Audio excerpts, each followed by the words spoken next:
আসসালামু আলাইকুম।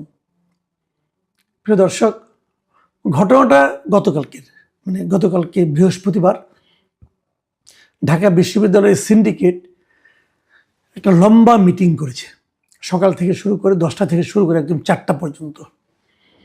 সেই লম্বা মিটিংয়ে সব সিন্ডিকেটের যারা মেম্বার তারা তো আর আমার আপনার মতো এলেবেলে লোক না, তারা খুব জ্ঞানী গুণী লোক এবং তারা অত্যন্ত মেধাবী, অত্যন্ত দেশপ্রেমিক এবং অত্যন্ত গুরুত্বপূর্ণ ব্যক্তি। এই গুরুত্বপূর্ণ ব্যক্তিরা মিলে একটা প্রস্তাব নিয়েছে, সিদ্ধান্ত নিতে পারে নাই, একটা প্রস্তাব নিয়েছে, প্রস্তাব গ্রহণ দিয়েছে। সেই প্রস্তাবটা কি? প্রস্তাবটা হলো ঢাকা বিশ্ববিদ্যালয়ের দুটি হল এবং কিছু স্থাপনার নাম পরিবর্তন করতে হবে। দেশ ও জাতি এবং ঢাকা বিশ্ববিদ্যালয়ের মতো একটা শিক্ষা প্রতিষ্ঠান তার শনৈ উন্নতিকে ত্বরান্বিত করার জন্য, স্থায়ী করার জন্য এই ধরনের তারা গুরুত্বপূর্ণ কিছু প্রস্তাব নিয়েছে। সেই প্রস্তাবগুলো কি? খুব ক্যাটাগরিক্যালি অনেকগুলি বলা যায় যে 5টা স্থাপনা তারা নাম পরিবর্তনের সুপারিশ তারা করেছে। সেগুলো কি কি? 1 নম্বর প্রস্তাব হলো আবাসিক একটা হল ছিল বঙ্গবন্ধু শেখ মুজিবুর রহমান হল, সেই হলের নাম পরিবর্তন করে শহীদ ওসমান হাদি হল এই নামকরণ সুপারিশ তারা করেছে সিন্ডিকেটের বৈঠকে। একই সঙ্গে বঙ্গমাতা শেখ ফজিলুত্তরনেসা হল যেটা ছিল মেয়েদের হল, সেটার নাম পাল্টিয়ে বীর প্রতীক ক্যাপ্টেন সেতারা বেগম হল নামকরণ করা হয়েছে। এর পাশাপাশি আরো কিছু চেঞ্জ করা হয়েছে। সেগুলো হলো শহীদ অ্যাথলেট সুলতানা কামাল হোস্টেল ছিল একটা, সেটার নাম পরিবর্তন করে বীর প্রতীক তারামন বিবির নামে করার সুপারিশ করা হয়েছে। আর রাসেল টাওয়ার ও বঙ্গবন্ধু টাওয়ারের নাম বদলানোর জন্য সুপারিশ করা হয়েছে। কি নাম করা যায় এই দুটো, সেটা বাট তারা এখনো ঠিক করে নাই। তারা এই 5টা সিদ্ধান্ত গতকালকে বৃহস্পতিবারের সিন্ডিকেটের সভায় তারা নিয়ে তারা এই প্রস্তাবনাগুলো সিনেটে পাঠিয়েছে এবং সিনেট পরে ঠিক করবে তারা এটা কতটুকু গ্রহণ করবে কি করবে না। সিনেট কি করবে না করবে সেটা পরের ব্যাপার। আমি আগে আলোচনা করছি এ ধরনের প্রস্তাব তারা পাঠাচ্ছে যারা সিন্ডিকেট, এটা অত্যন্ত গুরুত্বপূর্ণ একটা বডি, কিন্তু সেই সিন্ডিকেটের থেকে এই ধরনের সিদ্ধান্ত এসেছে। প্রশ্ন হচ্ছে কেন এই মুহূর্তে এগুলি করার কি প্রয়োজন ছিল? দেখুন, ঢাকা বিশ্ববিদ্যালয়ে বঙ্গবন্ধু শেখ মুজিবুর রহমান নামে একটা হল আছে, আবার একই সঙ্গে জিয়াউর রহমানের নামেও একটা হল আছে, শহীদ জিয়া হল আছে, কিন্তু দুটো হল আছে। এবং পুরো শেখ হাসিনার যে 17 বছরের শাসন আমল, সেই শাসন আমলেও এই দুটো হলের নাম ছিল, এভাবেই ছিল। জিয়া হলও ছিল, বঙ্গবন্ধু হলও ছিল। শেখ হাসিনা স্বৈরাচারী ছিলেন, শেখ হাসিনা ফ্যাসিবাদ ছিলেন, ফ্যাসিবাদী শাসন কায়েম করেছেন। সেই ফ্যাসিবাদও কিন্তু, সেই স্বৈরাচারও কিন্তু জিয়া হলের নাম পরিবর্তন করা প্রয়োজন বোধ করেনি। আমরা ডক্টর ইউনূসের অন্তর্বর্তীকালীন সরকারের দায়িত্ব দিয়েছি, তারা এসে এই মহান কাজগুলো একটার পর একটা করছেন। একথা মানতে আমার কোনো দ্বিধা নাই যে শেখ হাসিনারা বলে উনি এই দেশের অনেকগুলো প্রতিষ্ঠানের নাম ওনার পিতার নামে, মাতার নামে, ভাইয়ের নামে, ভাইয়ের বউয়ের নামে, তা ওনার নিজের নামে, ওনার বিভিন্ন পরিবারের অন্য সদস্যদের নামে করেছিলেন। এবং এটা একদম এটাকে কি বল, দৃষ্টিকটু পর্যায়ে পৌঁছে গিয়েছিল। কোনো সন্দেহ নেই এতে। আপনি সেই নামগুলো অবশ্যই পরিবর্তন করতে পারেন, কিন্তু শেখ হাসিনা দায়িত্বে আসার আগেই যিনি বিখ্যাত, এদেশের জন্মের সঙ্গে যার সম্পর্ক এবং যার নেতৃত্বে আমাদের স্বাধীনতা অর্জিত হয়েছে, তার পরিচয় কি শেখ হাসিনার পরিবারের সদস্য হিসাবে, নাকি উনি নিজেই নিজের পরিচয়ে পরিচিত? এটা কিন্তু একটা গুরুত্বপূর্ণ ইস্যু।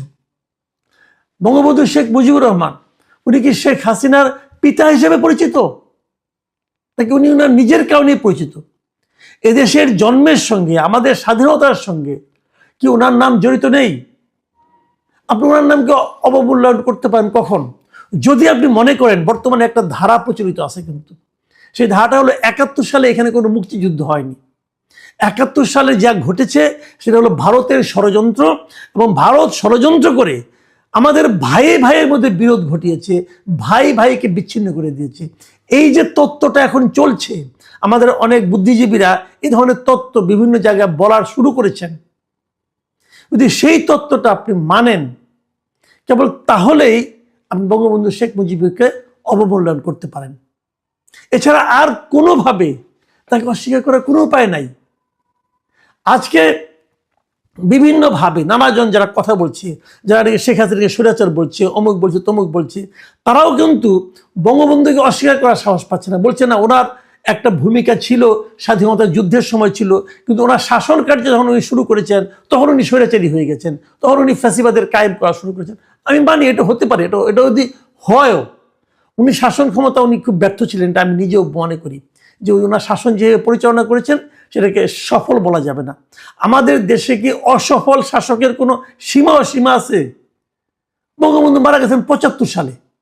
ভাবুন, বঙ্গবন্ধু মারা গেছেন ৭৫ সালে।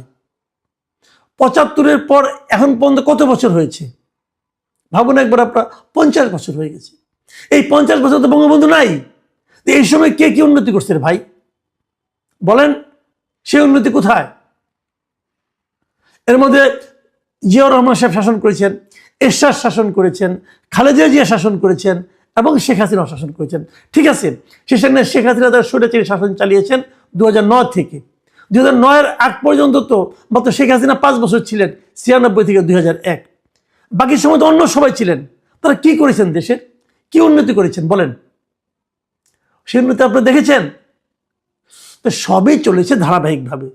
কেউ দেশটাকে বেহেশত বানিয়ে ফেলেনি, আবার কেউ দোজগও বানিয়ে ফেলেনি। দেশটা এরকমই চলেছে। আগামীতে যারা ক্ষমতায় আসবে তারাও দেশটাকে বেহেশত বানিয়ে ফেলবে না, তারাও দেশটাকে দোজগ বানিয়ে ফেলবে না। তারা তাদের মতো করেই চালাবে, ভালো মন্দ মিলিয়েই চলবে। হয়তো মন্দের ভাগ বেশি হবে, তখন আমরা গালাগালি করব। যদি ভালোর ভাগ বেশি হয় তখন সেটাকে আমরা দেখব অথবা প্রশংসা করব। এই তো হবে রে ভাই, হয়তো মন্দই বেশি হবে। কিন্তু তার মানে এই না যে ৭৫ পর্যন্ত যিনি করেছেন এই জন্য তার নামই থাকা চলবে না, তার আগের সমস্ত কৃতিত্বকে আপনি বাতিল করে দিবেন।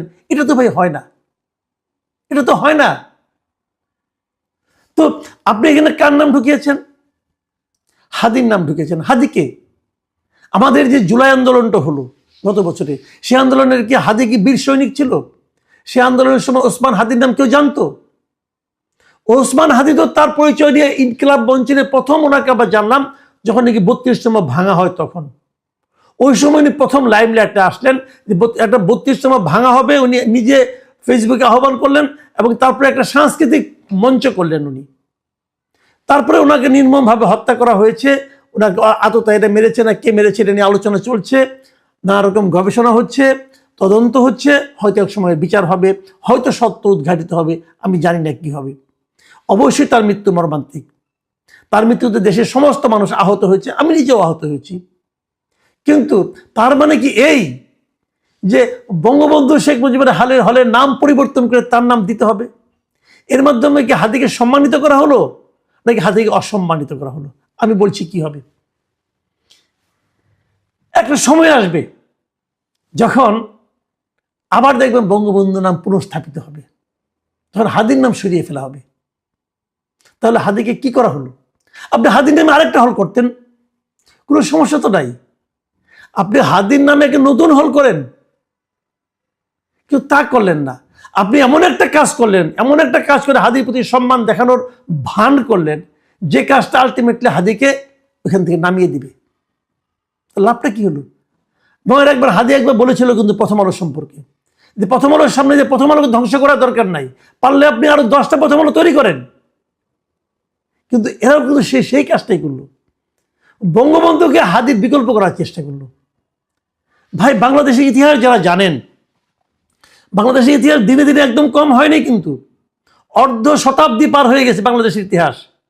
এই অর্ধ শতাব্দীর দীর্ঘ ইতিহাসে বঙ্গবন্ধুর মানে আপনার ১০ ভাগের ১ ভাগও কারো কোনো অবস্থান নেই।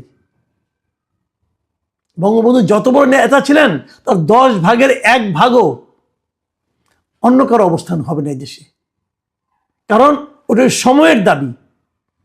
উনি পরে ৩ বছর কি করেছেন আর তার আগের ৩০ বছর কি করেছেন, দুটোই দেখতে হবে। একটা রাষ্ট্র নতুন একটা রাষ্ট্র জন্ম হওয়া, তার পেছনে যার যে ভূমিকা, সেই ভূমিকার পরের ভূমিকা এক না। সন্তান যে জন্ম দেয়, যে মাতা পিতা, তাদের যে ভূমিকা, আর পরে তার যে ধাত্রী হয়, স্কুল শিক্ষক হয়, প্রাইমারি শিক্ষক অথবা হাই স্কুলের শিক্ষক অথবা কলেজ শিক্ষক, সবারই অবদান আছে। কিন্তু জন্মের সময় মা বাবার যে অবদান, সেটাকে আপনি যদি অস্বীকার করেন, তাহলে তো আপনি জারজ হয়ে যাবেন ভাই। এই জিনিসটা মাথায় আছে কারো? বাবার নাম পরিবর্তন করা যায় না।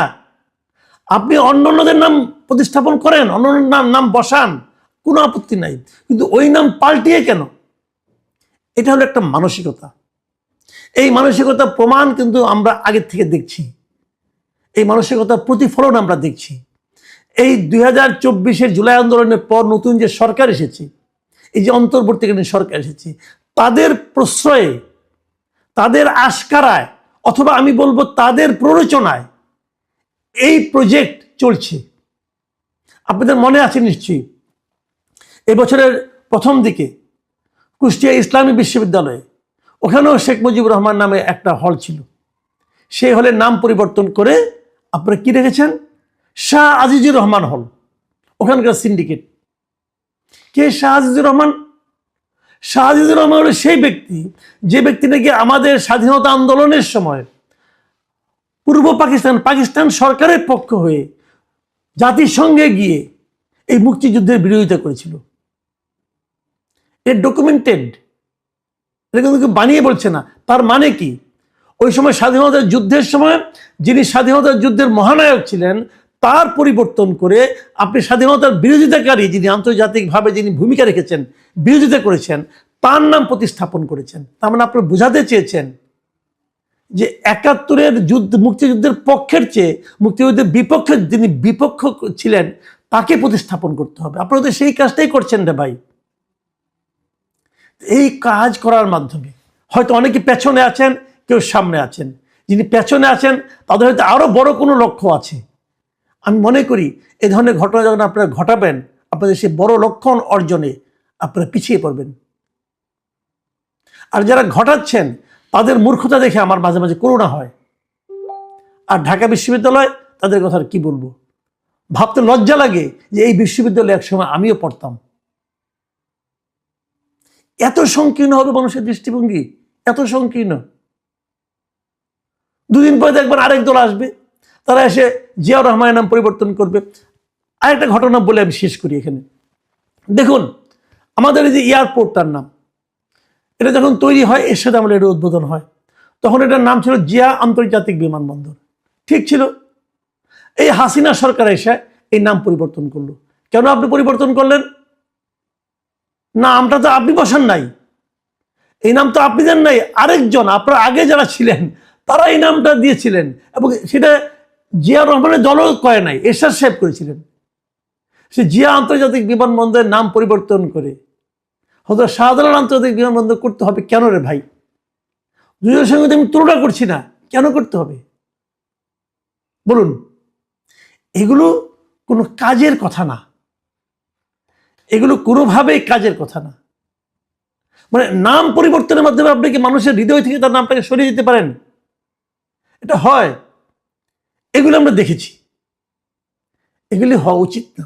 দেখুন, আমি আর একটা কথা বলে শেষ করি। ওই যে আমি বললাম না যে আপনার কুষ্টিয়ার ইসলামী বিশ্ববিদ্যালয়ে, ওখানে দেখেন তারা কতগুলি নাম, কেবল যে শাহজিজের নামে বানিয়েছে তা না। ওখানে একটা ভবন ছিল, বিজ্ঞান ভবন, তার নাম ছিল ওয়াজেদ মিয়া বিজ্ঞান ভবন।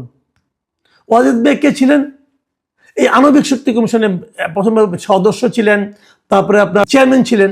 এই যে ওয়াজেদ মিয়া নামে একটা বিজ্ঞান ভবন, উনি বাংলাদেশের স্বীকৃত একজন বিজ্ঞানী, এবং উনি খালেদা জিয়া যখন প্রধানমন্ত্রী ছিলেন তখনই কিন্তু এখানে উনি খুব গুরুত্বপূর্ণ পদে ছিলেন। খালেদা জিয়া ওনাকে সম্মান করেছিলেন, ওনার প্রতিভার সম্মান করেছিলেন। সেই ওয়াজেদ মিয়া নামে যে বিজ্ঞান ভবন আছে, এটা পাল্টে আপনি দেখেছেন ইবনে সিনা বিজ্ঞান ভবন। কেন? ইবনে সিনা আমাদের দেশের জন্য কি তার ভূমিকা? তার বাড়ি কি কুষ্টিয়া? বলেন আপনি, তার বাড়ি কি কুষ্টিয়া? হ্যাঁ, ইবনে সিনা মুসলিম বিশ্বের একজন বড় বিজ্ঞানী ছিলেন, কোনো সন্দেহ নাই। চিকিৎসা ক্ষেত্রে তার বড় ভূমিকা ছিল। ভাই, এই লোকের জন্ম হয়েছে সেই 10ম শতাব্দীতে, তার নামে ঠিক আছে, তার নাম আপনি রাখেন, তার নামে আরেকটা রাখেন। তো ওই ওয়াজেদ মিয়া কি ভুলটা করলো? ওয়াজেদ মিয়া শেখ হাসিনার হাজবেন্ড ছিলেন, এটা যেমন সত্য, পাশাপাশি এটাও সত্য ওয়াজেদ মিয়া জীবনে কোনোদিন শেখ হাসিনার পরিচয়ে পরিচিত হননি, জীবনে কোনোদিন না। উনার সঙ্গে আমার ব্যক্তিগত পরিচয় ছিল। ওয়াজেদ মিয়া নিজেকে শেখ হাসিনার হাজবেন্ড বলতে, প্রচার করতে অপছন্দ করতেন। ওনার এতটা পার্সোনালিটি ছিল, তো তারটা চেঞ্জ করতে হবে।